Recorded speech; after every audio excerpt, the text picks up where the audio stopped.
Docker volumes explained, easy for beginners. Hey everyone, in today's video, we're going to talk about something very important in Docker volumes. If you've ever wondered why your app's data disappears when you stop a container, this video is for you. I'll explain what Docker volumes are. Let's get started.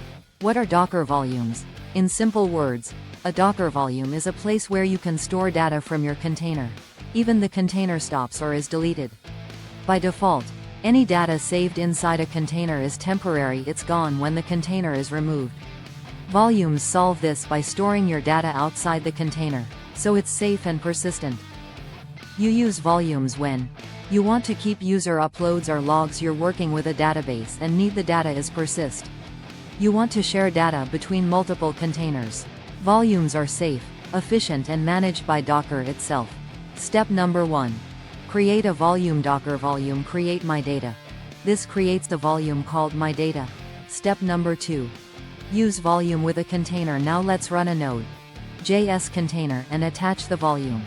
Docker run it v my data skeptical smiley face app data node 18 bash inside the container cd app data echo hello from Docker volume greater than hello txt then exit.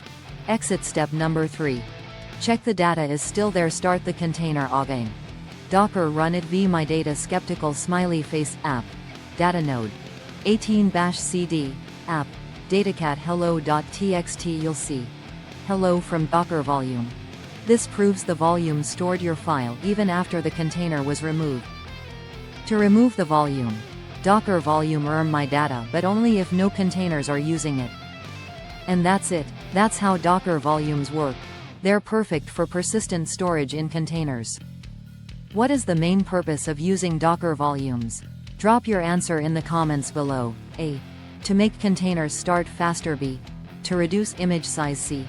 To allow containers to access a GUID. To store data persistently outside the container.